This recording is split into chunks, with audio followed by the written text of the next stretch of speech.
Успешноста на изодениот пат на една нација и држава најчесто се мери со она што е останато зад неа како културно-историско наследство. За да се заштити и сочува за идните генерации, културното наследство, особено археолошките експонати, треба да се конзервираат. Доктор Пере Тошев, научен соработник и советник конзерватор во Музеот на Македонија. Како хемичар, магистрирал и докторирал на заштита на предмети од културното наследство, користејќи ги методите на археохемијата. Со тоа, во Македонија ги поставил темелите на овој научен и современ пристап во конзервацијата, давајќи собствен придонес во оваа научна дисциплина со пронајдокот на користењето на тенките филмови во конзервацијата. Во изминатите 20 години на Хемискиот институт и во Музеот на Македонија има конзервирано и заштитено над 10.000 предмети, од кои повеќето се од непроценливо значење за културното минато на Македонија.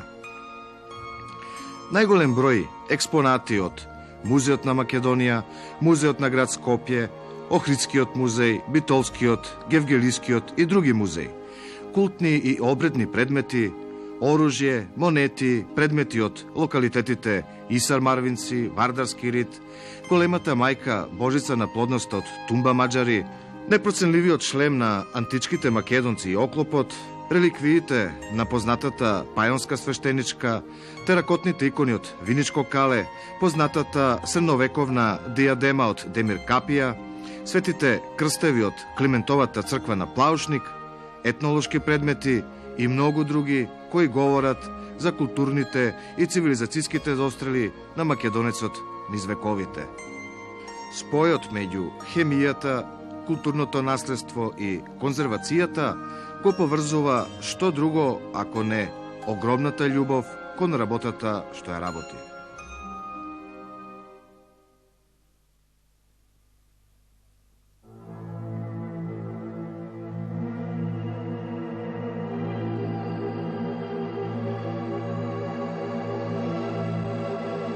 Институтот за хемија покрај со наставната дејност се занимава и со научна дејност. Има околу 40 на професори и асистенти кои што имаат завидна научна активност. И една од многуте активности кои што тие се занимаваат тоа е археохемијата. Почетоците на археохемијата, нашиот институт, односно соработката со Музеот на Македонија и со Заводот за заштита на спомениците на Македонија е почната некаде околу средината на 80-тите години, кога беше и одбраната една магистарска работа на Пере Тошев, кој што ги почна всушност работите овде на нашиот институт, во врска со конструкција на јон-селективни електроди применети на музејски експонати. Потоа тој одбрани и докторска дисертација овде на нашиот институт, исто индиректно поврзана со археометријата и археохемијата. А од тогаш почна и други некои работи да се работат, која например Станка Павловска-Јосифовска одбрани магистарска работа во врска со теракотните икони, односно нивното физико-хемиско испитување. Во поново време беше изработена уште една магистарска работа од Ристо Стојанов за некои исто физико-хемиски истражувања на некои музејски експонати. Можда најинтересната соработка беше неодамна, тоа беше испитувањето и конзервацијата на шлемот најден во Марвинци, од кој што работа не само што беше тој конзервиран, тука испитан и конзервиран, туку исто така беше презентиран еден труд во Бостон на на Конгресот на Американското хемиско друштво уште 1998 година. Покрај тоа има и неколку дипломски работи, да речеме, работено во врска со заштита на монети од најдени во Македонија и поголем број на други трудови кои што се публицирани во реномирани светски списанија. Археометријата е инаку една дисциплина која што бара знаење на повеќе области од хемијата, не е тоа само аналитичка, неорганска, органска, затоа што ги обединува сите тие и бара соработка секако и со археолозите, кои што може повратно да им даде некои додатни информации за нивната проблематика.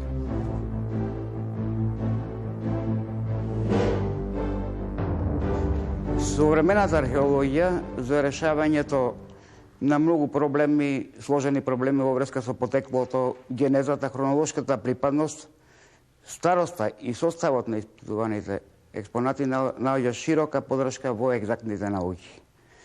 Физичко-хемиските методи за анализа даваат аргументирани факти за многу археолошки наводи, како и за нивната целосна генеза. Со тоа хоризонтот на археолошките истражувања силно се проширува и добива строго научно или екзактно научно значење. Резултатите се студиозни, на еден начин необорливи, строго научно донесени. Ово овозможува исто така да се постави елаборат претходно пред да почне конзервацијата за најоптимален конзерваторски третман, со кој секоја опасност од уништување на предметот кој се третира е избегната. Значи, претходно се елаборира една научна постапка за спроведувањето на конзервацијата. Со тоа и чистењето нормално. Понатаму се овозможува да се изнајде и постапка која ќе заврши целата работа. Фактички, оние субстанции кои се користат за крајна конзервација на артефактите да биде оптимална или оптимално избрана. Сите археолошки наводи кои имаат поголемо значење, кои бараат ваков третман, како што го спомнав, ги правиме на Хемискиот факултет во Скопје. Тоа е многу едноставно зашто го правиме.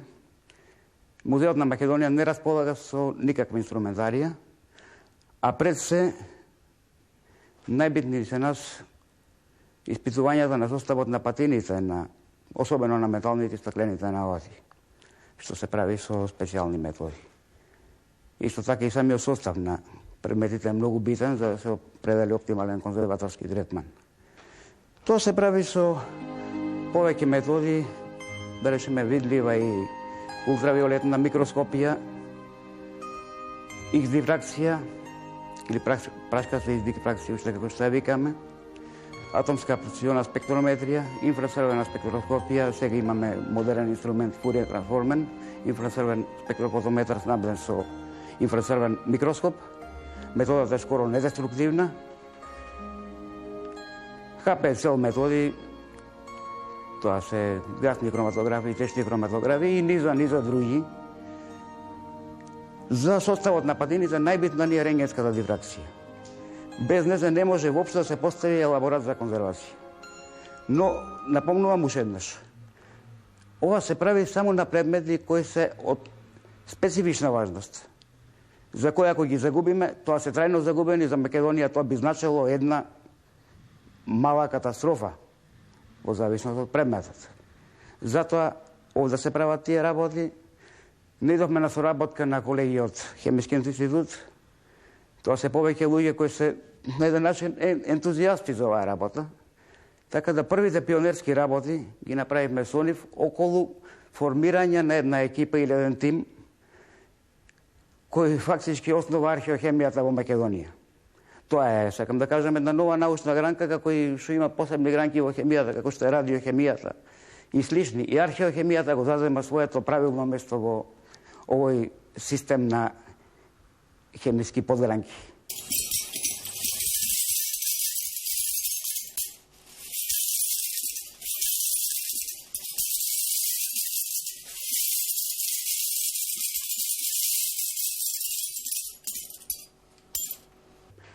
Со видлива и UV микроскопија се утврди со сигурност дека овие монети и покрај неблагородната патина која беше испитана со рентгенски дифрактометар, се утврди дека се од старите македонци,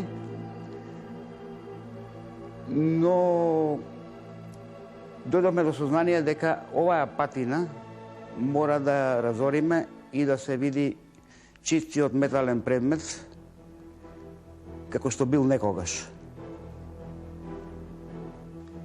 Прво ќе примениме методата на електрохемиска редукција со компензација. Тоа е фактички еден инструмент кој работи со специјална електрода. Напонот е до некаде стабилизиран и исправен, но не тотално. Значи, низ текот, електричниот тек, постои делумна и наизменична струја, каде што од бакарна катода се емитираат иони во самата бронза, во самиот материјал, кој не дозволува да дојде до уништување на јадрото. Затоа одбирам неколку од овие монети кои ќе ги третираме со оваа метода. Методата трае доста долго, меѓутоа по некој ден ќе имаме веќе видливи резултати, кои се надевам ќе ги прикажеме. Ќе изберам неколку монети за оваа намена.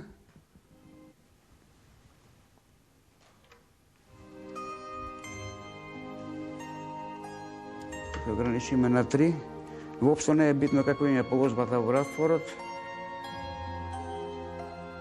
Тоа е една од предностите на оваа метода. Се регулира температурата, треба да биде негде околу 30 степени. Обично процесот трае 4 до 5 дена, некогаш кога многу треба да се внимава и со месеци.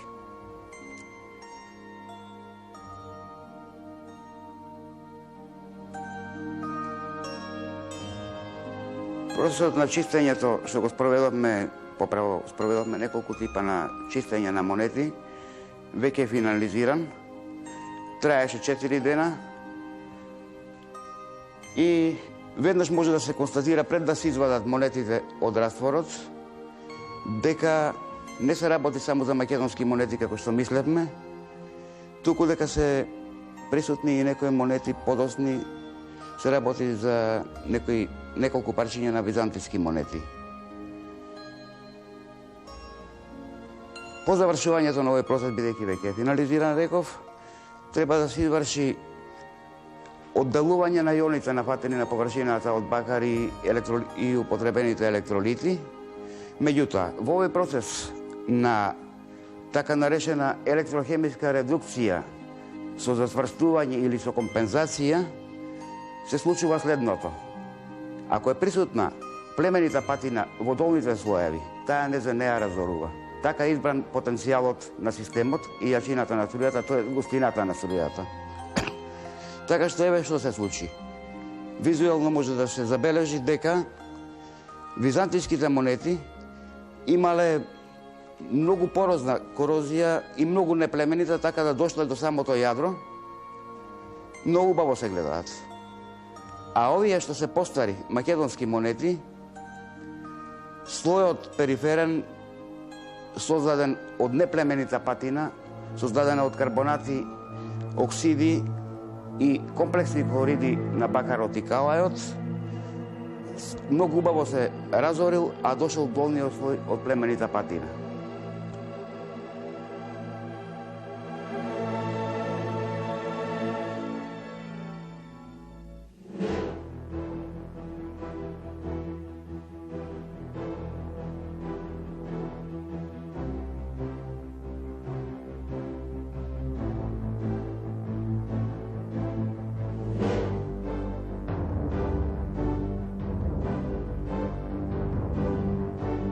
Во многу случаи е потребно патината да се спаси. Предметот да остане таков како што бил, но племенита патина многу ретко се среќава кај наодите. Делумно може да биде племенита, остатокот се работи пак за некоја лоша патина која мора да се отстрани. Фактички најмногу пречат хлоридите, кој понатаму создава така наречен бронзен рак, кој го растура експонатот. Тоа секако мора да се елиминира. Затоа постојат повеќе методи. Овде во овој случај ќе следиме ослободувањето на хлориди во раствор од така наречен амониум сескви карбонат. Тој има својство да ги ослободи овие комплексни хлориди од предметот, но истовремено и да даде некој слој или филм на базични карбонати кои по состав се слични на племенитата патина. Така да предметите добиваат зелено-сина боја од малахит и азурит. Тоа е еден од тие ритуални предмети. Овој наод фактички е запленет наод од Валандово. Фатени се некои диви копачи кои потоа им е одземен. се работи за интересен, веројатно пајонски наод кој е, сега тука не знам како да го класифицирам, дали е тоа украсен наод или повеќе ритуален, тоа треба да го кажа со збор археолозите. Меѓутоа, во секој случај, ова е една од повредните работи, затоа и се трудиме, иако ова долготраен процес, да ја запазиме таа патина и да се врати блесокот што треба да го има племенитата патина.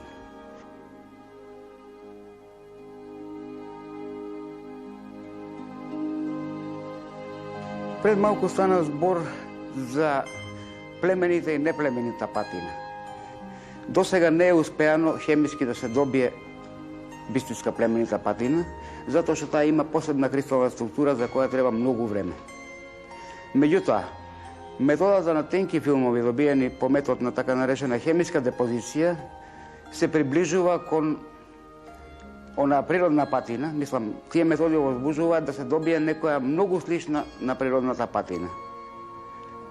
Бојата може да се избира во зависност од тоа какво соединение е нанесено на филмот. Прво треба да се знае дека тоа треба да биде соединение кој е отпорно на хемиски влијанија, на удари и така натаму. Тоа го постигнав во мојата докторска дизертација, бидејќи тоа беше главната тема, тоа беше добивање на филмови од тврди раствори на мешани калкогениди. Тоа беа селениди, сулфиди, на бакар, на кадмиум, на други хемиски елементи, кои сега за оваа работа се најдува како една од најпогодните методи. Овие филмови се покажаа како безпрекорна заштита за метални наоди, а исто така и можеа да имитираат иризација на стакло. До сега тоа не е направено. Бидејќи се тоа неоргански материјали, фактички тоа се тврди раствори од неоргански материјали, со самиот предмет лесно се врзуваат, затоа што и предметите се метални или стаклени или нешто слично, што немаат никаква врска со органските субстанции. До сега за конзервација се употребувани во светот скоро исклучиво органски субстанции. Овие филмови имаат и такво својство, што покрај заштитната намена, заштита од корозија и од механички удари, имаат својства на оптички филтри. Особено се важни за сребрени предмети, каде што, например, ултравиолетното светло или ова светло рефлекторот што го користиме, предизвикуваат распаѓање на среброто и побрано на неговите халогени или оксиди што се јавени на површината, се групираат гроздови од елементарно сребро кое е ситно, со црна боја и тешко се отстранува. Со овие филмови тој проблем го надминавме.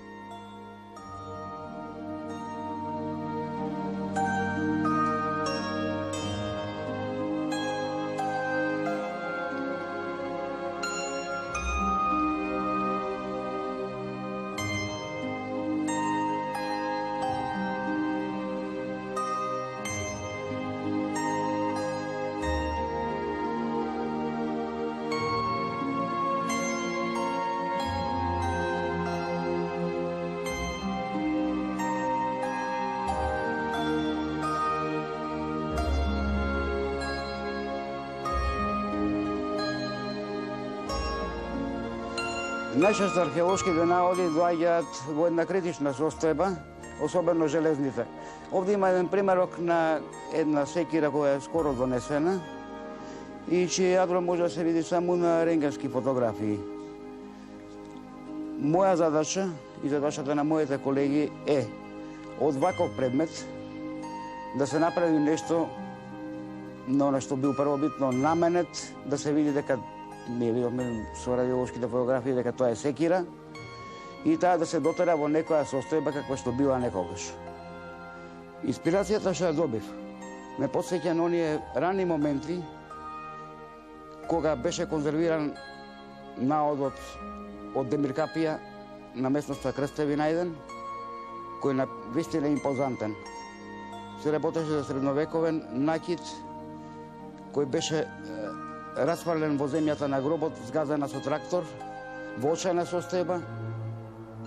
Меѓутоа, како што го најдовме, така и го донесовме во музеот на Скопје. Тоа беше една макотрпна работа, но кога беше се готово, кога видовме дека се јавува и диадема, кога видовме прекрасни обетки и стакло кое во Македонија ретко може да се најде, импортно стакло, ние бевме чудо невидени. Само тогаш може би осетив ваква инспирација и може би вакво задоволство.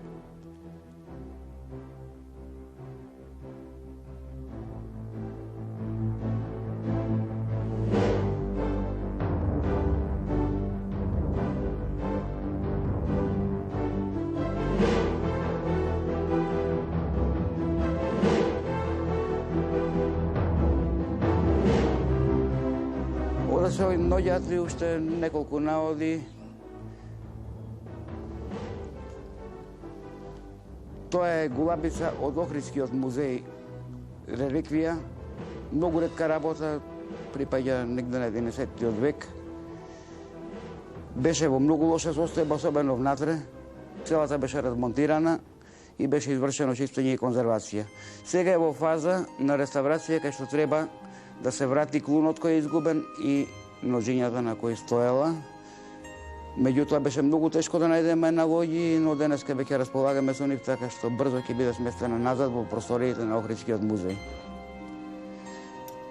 Овде е еден пиштол кој потекнува во средината на 19 век. Меѓутоа намерно го избрав него, затоа што беше во очајна состојба, а сега веќе и функционира. Тоа е пиштол кој работи на еден патрон, не е полнење во цевка, како кај старите кубури или евзаши или каменачи, како што ги викаат одма после нив оружјето што доаѓа. Добро е што е изработка од наш дебарски мајстор, чиста рачна работа е во прашање. Затоа и му се обрне и особено внимание. Меѓутоа, во сите овие работи, во сета конзерваторска постапка, често пати наидуваме на неочекувани работи, каде што фактички се лиже една енигма од она постоење од исконот па до денеска. Многу пати археолозите се прашувале зошто се наменети оние ритуални чашки, најдени во Марвици, Лисични дол, па и на многу други места, многу пати наречени македонска бронза или пајонски чашки. Може би не послужи среќата, минатата година во најубавата чашка дошега што е најдена од Лисичен дол, сосема случајно чистејќи ја се откри така наречен Тиндалов феномен, каде што не да ја чистевме внатрешноста со алкохол, а штом се јави овој Тиндалов феномен, тоа е фокусирање на светлината низ раствор и убаво се забележува, тоа е доказ дека се присутни алкалоиди. Веднаш интервениравме,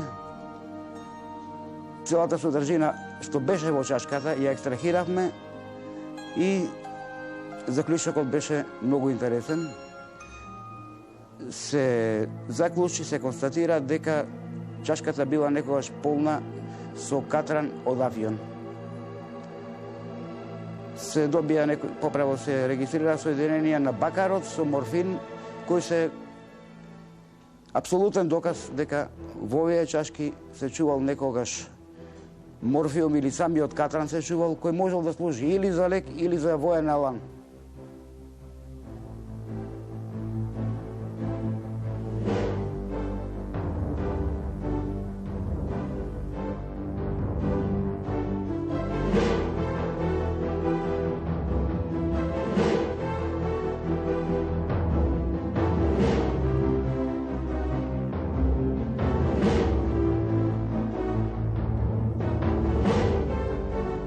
Треба да напомнам дека се конзервирани огромен број на предмети. Тука се изложбите на оружје што ги организира Музеот на Македонија, изложбата на Градскиот музеј, скоро што беше отворена. Се работеше сега скоро на една битолска остава на монети, преку 9000 парчиња, кои со специјални методи успеавме да ги завршиме за неполни 3 месеци. Тука секако мора да се спомне работата на црквата Свети Пантелеймон во Охрид на Плавошник, каде што сите наоди гробни успеавме инситу да ги конзервираме, импровизиравме лабораторија во музеот на Охрид и тие одеа многу брзо. Меѓу нив би ги издвоил прекрасните енколпиони кои ги најдовме во последен момент, што се вели, и еден прекрасен златен прстен кој веројатно припаѓал на некоја кнегиња. Меѓу наодите кои сум ги работил навистина со големо задоволство, треба да го издвојам и наодот од Лисичин дол. Тоа е накидна гарнитура или обредна опрема на некоја свештеница, веројатно пајонска. Тоа се прекрасни предмети кои секогаш сакам од време на време пак да ги видам. Тотално сум задоволен од извршената конзервација. На нив се примени метода на вештачко старење, да се види дали ќе дојде до некој оштетување или деформации. До денеска е се во ред.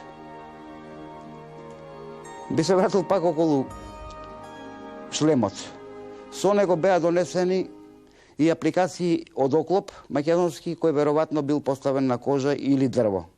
По клиновите што стојат, веројатно тоа била подебела кожа. Овие апликации се многу интересни.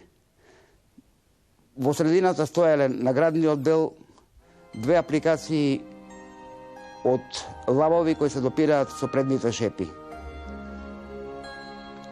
Покрај рамењата стоеле школковидни украси кои успеавме да ги спасиме. Се од нив е отстранет бронзениот рак и конечно ќе бидат многу брзо исто така експонирани до самиот шлем. Се смета да ga припаѓаат на истиот гроб од Марвинци.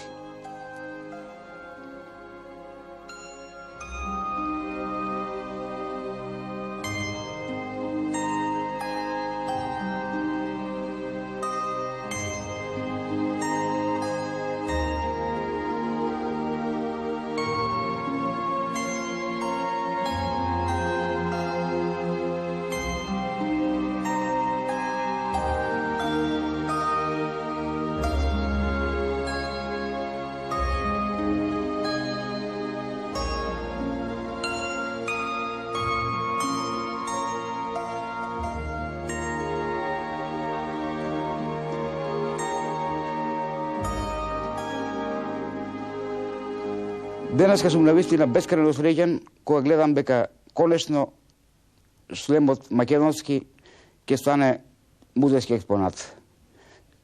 Припремена му една од најатрактивните витрини во музеот на Македонија, а просто кога го гледам сега во оваа состојба, се сеќавам на оној миг кога го примив пред повеќе години. Бескрајно сум уште среќен кога ќе кажам дека од ништо, од еден тотално уништен експонат, успеавме да оживееме еден предмет, еден наод од античките македонци, еден прекрасен наод што досега музеот на Македонија го немал, нити пак сличен на него.